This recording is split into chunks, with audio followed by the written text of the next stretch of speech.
Well, first of all, I'd like to thank you all for coming today, as everybody always says that, I suppose, but everybody here really mean a lot to Alex and Dan, and the most special people. That's why it's all quality rather than quantity. Absolutely. So, there's a few little pre-speech thank yous I'd like to say first before my speech, but that's not the right one, honey.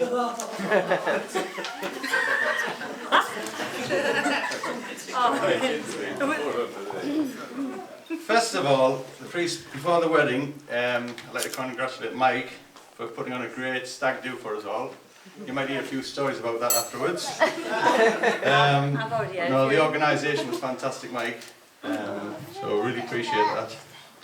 And also I need to give you a big congratulations as well for actually being sober for Dan's wedding, because through the grapevine I heard that when it was the other way around, when Dan was best man for yourself, he was absolutely off his head apparently. 3 minutes after that he was in bed apparently after his speech, so about 5. I want to congratulate you for being sober, buddy. Thanks, Mike. Thanks, Mike.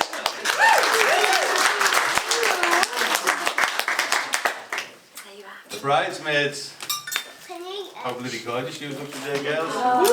Yeah, did a fantastic job looking after my little princess. So I want to thank you for that as well. Ceremonial, it was Sam and Amanda, was it? I want to thank those as well because they did a great service, and also for our good friend of ours, Janine, for the ceremonial singing. She's passed on a good wishes. She's had to dash back. She's amazing. But she's pure class, and a lot of people have said they thought it was a CD. That's how good she is. So we want to thank her as well. Now then, the top table. Henry and Honey. Up in the Z's out, thank you. What a great job you've done, how beautiful they look.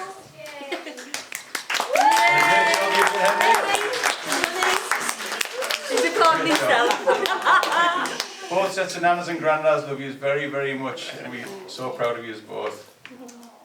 Jill and Shane, you mean an absolute well to be in Paula, and also to Dan and Alex.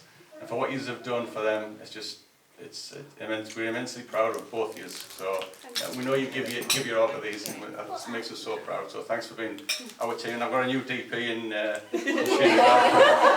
That's drinking partner everybody else. Does he drink red wine or Guinness? We don't get anything goes. So I want to thanks for that. And we'd like to spend more time with you as well. So if we can, I know you live far away, but it would be nice to keep in touch and have more of this, yeah? Yeah, definitely. Now then, the bride and groom. Oh, sorry, before we go on the bride and groom, my partner here, my wife. Partner in crime. Just a little bit of advice, maybe, for like, if we can pass any advice, and we've been together 37 years, and we still laugh and cry for our lumps and bumps amongst each other. So the best bit of advice I can give you is both. It's like a big roller coaster, lots of ups and downs, but you're in for one hell of a ride. Embrace it, really do. And all have a business together. Yeah. That's why I'm well bent down for the look. That's what I do to them. So the bride and groom. I'm going to do this a little bit unconventionally. I'm going to talk about Alex last, if you don't mind, because if I start first, I'll crack up and I'll be emotional wreck. So I'll come back to you later, Pet. A little bit of both things. How you both met, it was through Matty and Maria. I need to congratulate these two, because if it wasn't for Matty and Maria, these two guys wouldn't be together.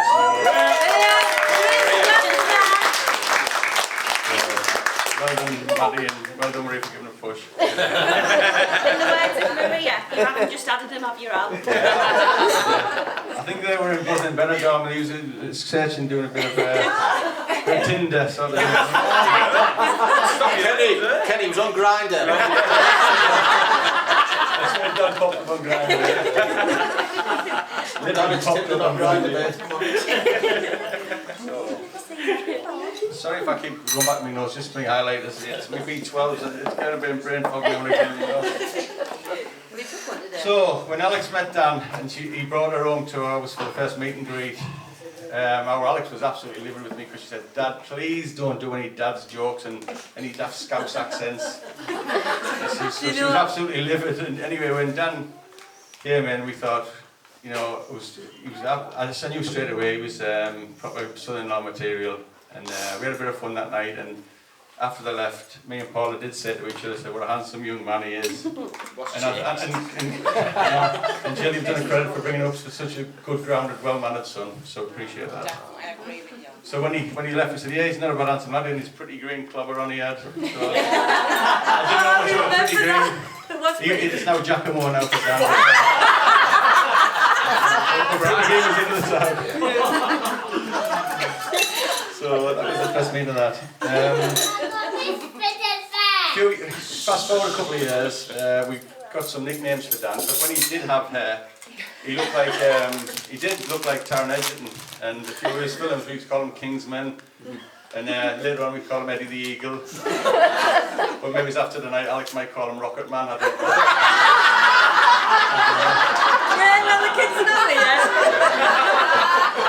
So, by the way, Dan, loving the tan, by the way. And I've had a few rumours in the workplace, as Peter and Steve. Am I right, Pete? It's now going to be called Shantan Dan. So that's what it'll probably be for you when you get back next week. But don't go too heavy on him. We've got the Shantan one. Yeah. I mean, me and Dan, we do take the mickey out of each other quite a bit, but that's one of his good qualities. He can take it on the chin now and again. Which one? But, yeah. You know, every time, if they're doing little FaceTime pictures, you say, what do you think of this, Dan, of his DIY work? It all comes to DIY. And I know for a fact you can see him in the background looking at me in the camera shot, and I'm thinking, he knows. Don't you dare mention the fucking spirit level. I know what he's going to say, don't you mention the spirit level. But you see, we wind each other, but if I do a job, we say, do you want to learn any spirit level? But if you understand, your DIYs come on a ton. And I think, especially the new fence you just put up. And you remember, I didn't say once about the spirit level, it was pretty good. But deep down, I think you've been having private lessons off Shane. So. You might need them. No, joking aside, Dan, I'm very, very proud of your son and the way you conducted yourself. The last 9 years, I was going to say 8 years, but I found out today it was 9 years in the ceremonial suite.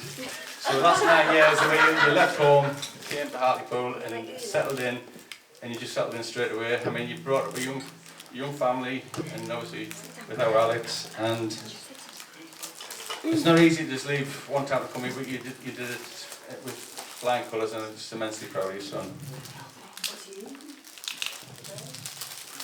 Now then, my little princess, Mrs. Harrison. Will you get any better credit now?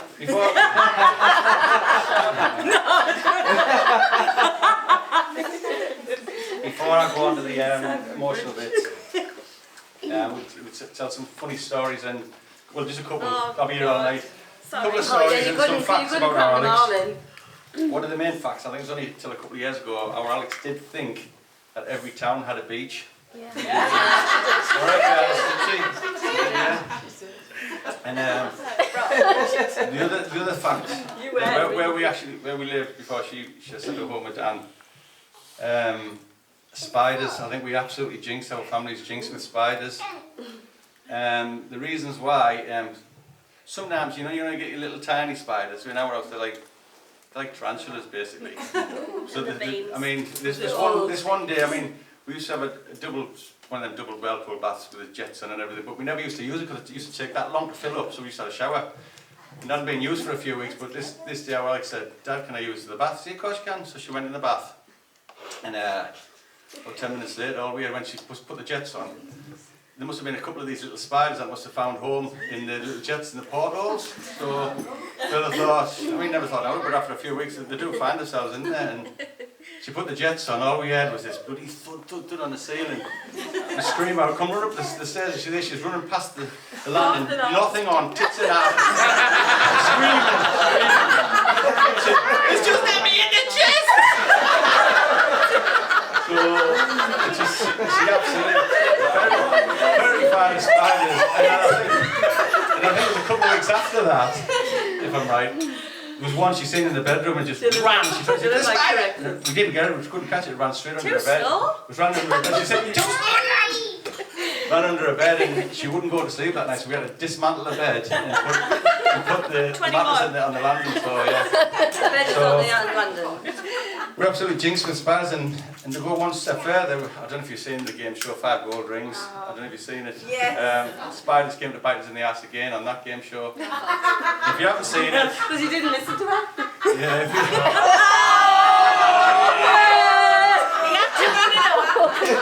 if you haven't seen it, it's series 3, episode 2.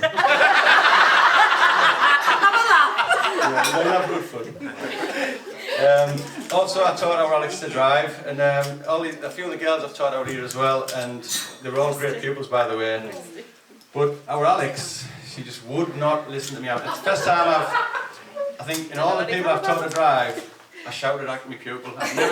You guys, I never ever shouted. Even some of them let me have the radio on. They said, "Can I have the radio on, Kenny?" So our Alex used to say, "Dad, can I have the radio on?" I said, "No, you can't." I said, "Well, Christy does." Christy does. Christy, put your hand up. Christy lets me put the radio on. But then I said, "Yeah, but Christy's paying me money to have this lesson." Concentrate. No, so in fact, Gold Ring, I don't think I listened to you, Pet, did I? So No. you got your own back. 1-0. Where are we at? Skip, sorry, just bear with me. I'm going that well, I've done it all without looking, you know. Go on, Kenny. Yeah, here we go. I will. No pressure. So, Mr. and Mrs. but how times fly though. I mean, I always remember when you were dancing in the street, pretend to be Baby Spice, What do you mean? and with your friends in the street. Just time flies so quickly, and I'm so proud of all your academic qualifications and your English degree. But most of all, me and your mum are the most proudest of the achievement of being a fantastic mother to Henry and Honey. Absolutely. So that's what I would like to hear. It's when you talk about that. Yeah.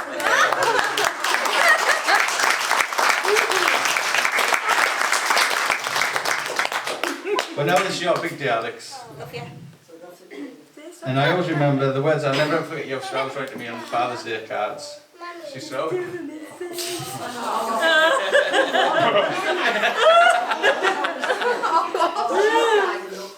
she used to always say to me, "Dad, I'm a princess, not because I'm a prince, but because my father is king." I'll never forget them words, but you've now found your prince, Alex, and he's your new king.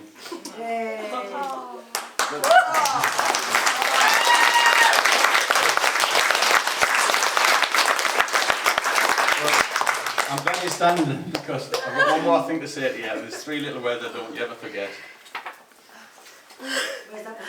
Daddy's little, you'll always be Daddy's little girl, right? And Dan and Alex want me not to do this, but Paula said, "Could you please do this for Hi, Alex?" folks. I was going to say. So I'll give you a good shot. You're going to sing, aren't you? You're going to sing. Alex, You're going to sing. Kenny, as long as it's not a joke, mate, you'll be alright.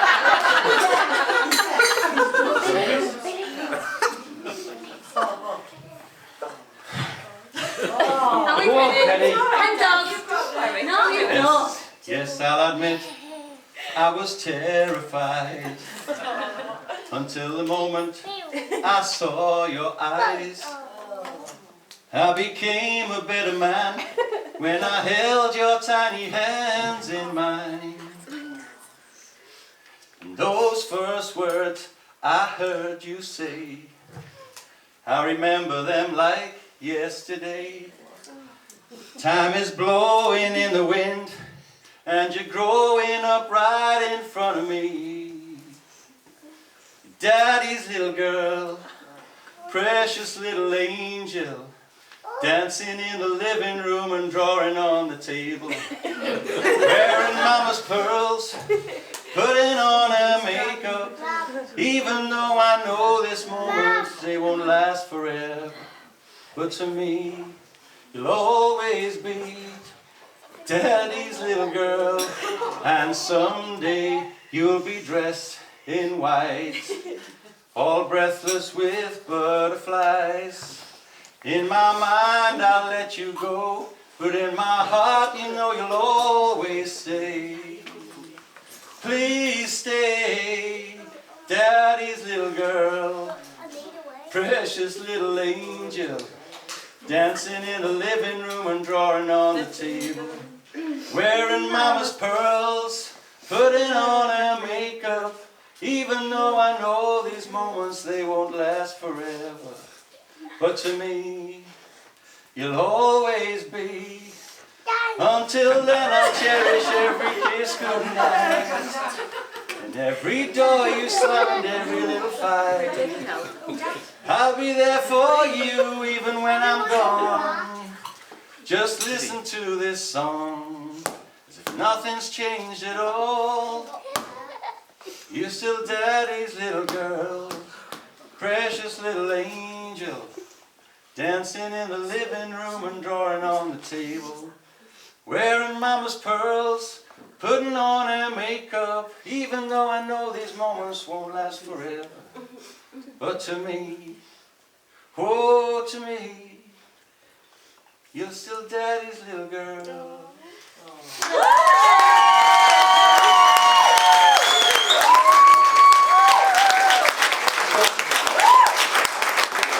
Right.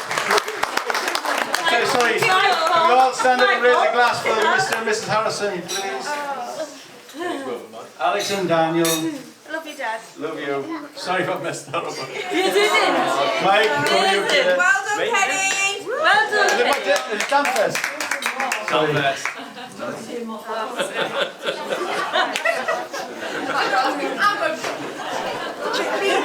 I'll address the elephant in the room, that was fucking shite.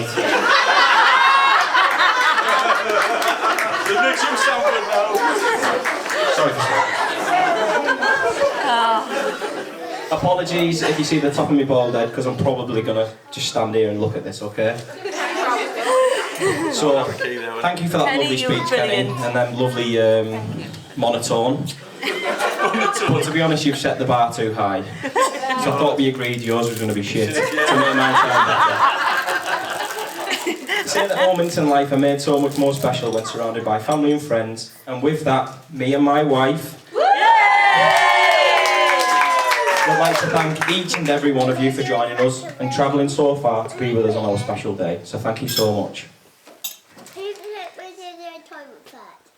I'll do it, yeah. Come on. Me and Alex both met through the mutual friends, Matt and Maria, so thank you very much, I really appreciate that. And the power of social media. I slid into her DMs with a couple of Cortina's lyrics, but she added me on Facebook, so she made the first move, okay? We'd been speaking regularly until we'd had our last ever first date together in Durham, where I convinced someone who's terrified of water to jump in a boat with me. We had the most perfect day. She even showed me her true ditzy side when she spilled whiskey and coke all down her nice new white dress. And safe to say I couldn't wait to spend for our second date. Second dates are usually nothing intense, something along the lines of bowling or going to the cinema. Not me and Alex, we went to Prague. And this is where we fell in love with the city and the place we fell in love with each other. I asked her to be my one exactly 9 years ago today. Yeah. Both living at the opposite ends of the country and also living in Scotland, me and Alex both worked extremely hard to make our relationship work, with every hour possible free spent together. Slaley has been the root of our relationship since the start, and we love the whiskey snug. And prior to the arrival of Henry and Honey, we'd spent many of nights sat talking in front of the fire. And it means the absolute world to us to share that with you all today, with our favourite people in our favourite place.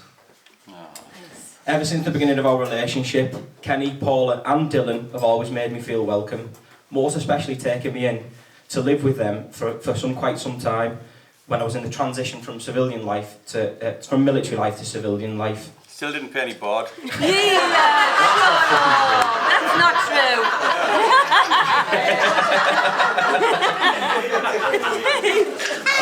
I'd like to thank you for raising the woman of my dreams, my gorgeous wife, and moulding her into a clever, loyal, hard-working, and a little bit sassy person she is today. We are extremely lucky to have you in our lives, and we love you very much. I love you, son. Mum, you gave me the childhood that most people would dream of, filled with happiness, warmth and love. You've always been there for me through my life's ups and downs and supported me, whether you've agreed with it or not. I wouldn't be the man I am today without your guidance. Me, Alex and the kids love you with all our hearts.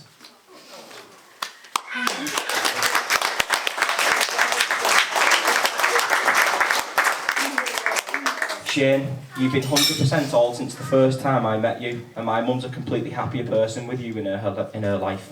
I can't thank you enough for that. There's an old saying that blood's thicker than water, but it's certainly not in our case. We really are fortunate to have you in our lives. We all love you. My brother Lee. We're like chalk and cheese, but you're my big brother, and I've always looked up to you. Thank you for all the life lessons you've given me and all the humblings when we were younger. Thank you. Come on, get a drink, Bear. Don't do speeches, don't do speeches. My other brother Mike, thank you for being my best man. You've been my best mate for almost 20 years. Thanks for all the scrapes you've got me out of over the years, but it's you that got us in there in the first place. Thanks again for squaring away the stag do. I'm looking forward to catching up later on to find out what we did and where we went. There's no one I'd rather have stood next to me today. Really appreciate it, and I love you. Thank you to the three bridesmaids, Maria, Alex and Lauren. I'm sure you can all agree they all look absolutely beautiful. Stunning! Thanks so much for all your support and incredible help with today, but most importantly, organising a cracking hen do for Alex. She had the best day ever. She couldn't walk or talk when she got home. For 2 days. Where's Henry? He's just gone for a wee. My two gorgeous children, Henry and Honey. Honey's asleep, Henry's gone for a piss. That was good, Test Andy. my patience on an hourly basis, but having you both is such a gift that I don't think I deserve. May you grow to be as fierce and decisive as your mammy, but also take her kind heart. You both love more than you know it. Mammy and Daddy are both so proud of you. Now, last but certainly not least, the star of the show, my beautiful wife, Alex. You look absolutely incredible today. Alex, you're clever, loyal and funny, and I'm deeply in love with you. I know it sounds cliche, and every husband says that their wives are the best, but you genuinely are. I know we've made a laugh and a joke about how this is your wedding day and I'm just featuring it. But you've organised every single last detail of this day and you've really knocked it out of the park. I've done absolutely nothing. You're such an amazing and selfless mother to our children, and your love and devotion knows no bounds. I can't wait to spend the rest of our lives together. Now please raise your glasses for my gorgeous wife, Alex. Alex! I'm a princess. Thank you very much. Well done, Dan. Well done, Dan.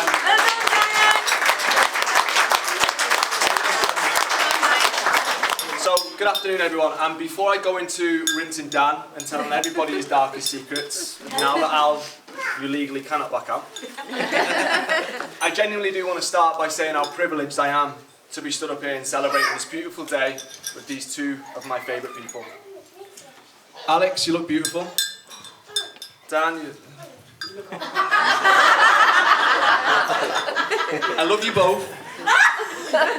And whatever happens over the next few minutes, please refer back to this first page that I will leave on the top table that I was not invited to.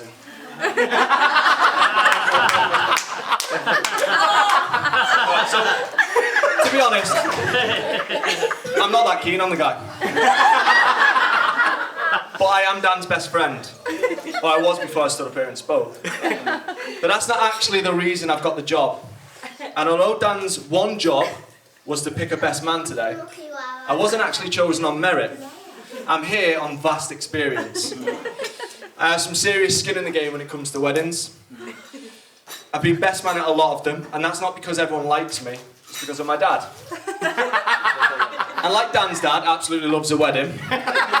So, for complete transparency, if any of you know or have previously married my dad, I will be repeating some jokes. So, Dan didn't even ask me to be his best man. I just knew it was me from the moment he said he was going to ask out.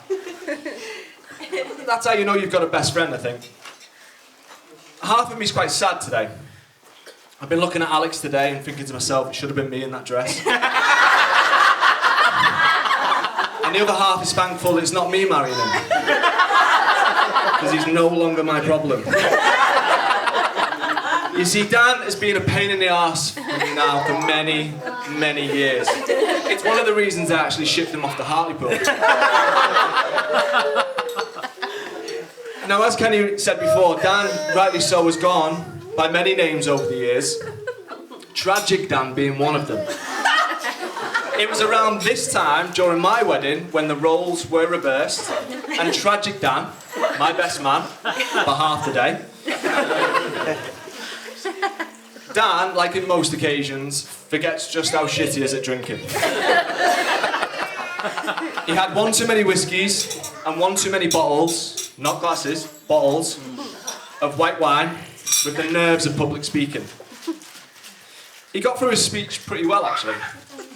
But before we'd even cut the cake, he was crying and puking into the well outside. I've actually got a statement from my videographer for today, and he said the following. I have been to over 1,000 weddings in my career, and I have never, ever heard or seen anything so repulsive in my life as that man. Which is why we gave Peter Crouch the job.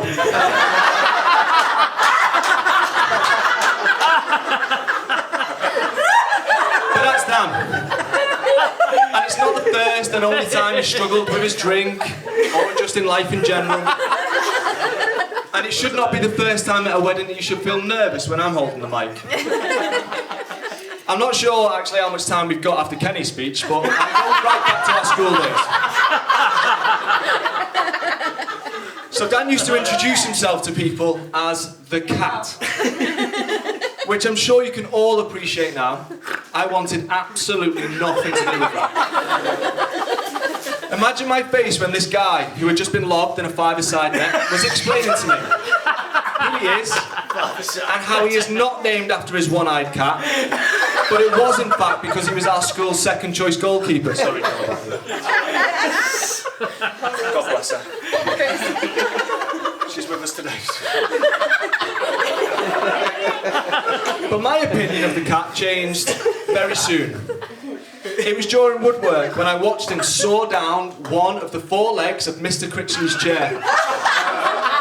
As the 60-year-old teacher veteran's legs went up and over his head, it was not sympathy I had for Mr. Critchley, but respect. I nodded to this small Chinese-looking boy from St. Helens. And from that day, we became best friends. Even though we had a home tutor and played exotic instruments, we were best friends. Dan's mum, Jill, asked a lot of Dan. You see, Lee wanted to be a combat pilot on the Star Trek Enterprise. And so it was up to me and Dan to become a doctor or a lawyer or a classical musical teacher. Top sets, lovely comb over, believe it or not, and a big old pair of specs. Perfect. Now it's perfect timing, in my eyes, to tell your mum the truth, Dan.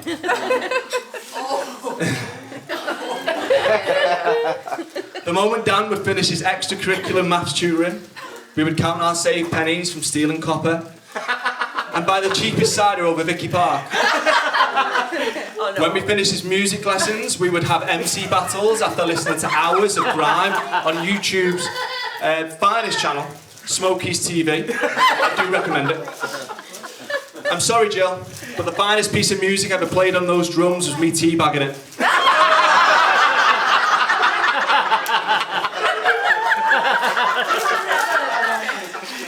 We was inseparable then, and we have been ever since. It's only when we're not together that things go wrong. Like in year 11 when he got beat up by Jamie's 11-year-old cousin. It was a good battle, but she was just too strong. And without me, Dan would buy ridiculous, enormous grandad cars on finance, eat multi-bags of crisp, hurt his poorly hips, get shit tattoos and shave his head. The cat is the very best of friends though, and would do anything for me and our mates. He would stand by you in a fight in wobbly bobs. He would shave his pubes and super glue them to a friend's chest who needed chest hair for a fancy dress outfit. He would do a 14-hour round trip from the top of Scotland just to go out for a beer. He would put his willy between his legs to provide the public with the greatest mangina. He would eat the yellow urinal cubes to get the party started. He would wear horrendous white t-shirts and yellow collars and multicoloured cuffs just to make his mates look better. Such a great guy then. Thank you. And he continues to be. He even grew a set of tits after the army to help feed his babies.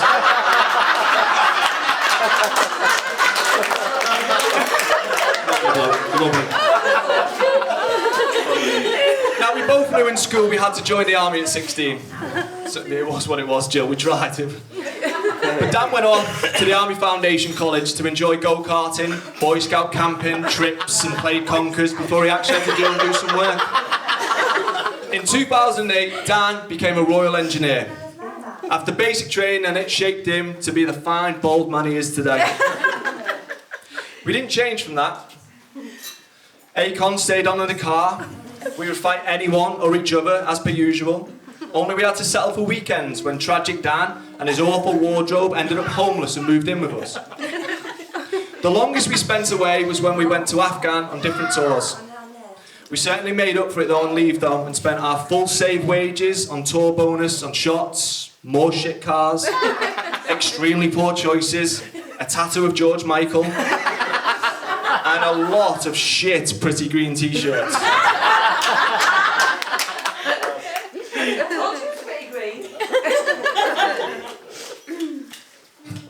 Captain Cumquick was an excellent shooter. I'll brush, sorry Jill, I won't repeat it. I'm not repeating that. Someone's wrote that in, Jill.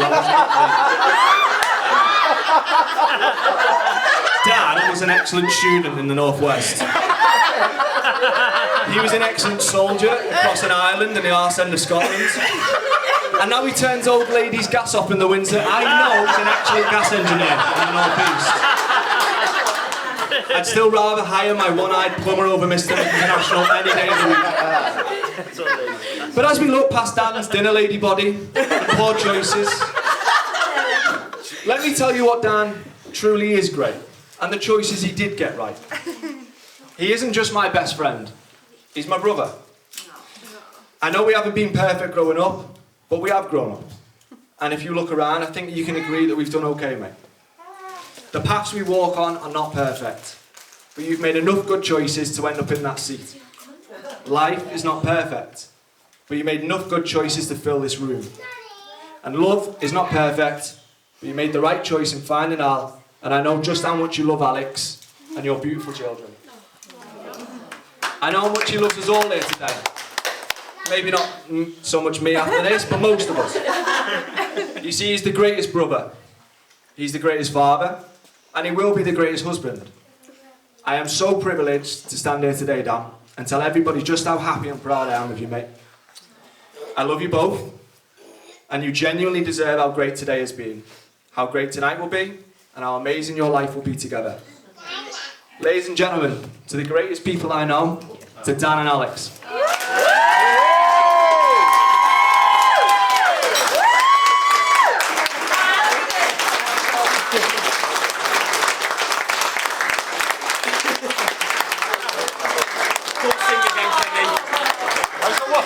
Sorry, I forgot to say one thing. I'm not singing. No, the one thing I forgot to say was Chinese home dog. It was Mike's nickname. I forgot to get out on the speech. Now, the younger guys, you might not remember this, but the older ones might. Can you remember the milk tray advert? Which one? Ma'am, you. The milk tray. No, They call Mike Milk Tray Mike now because I don't see anybody that looks better in a suit than you do, mate.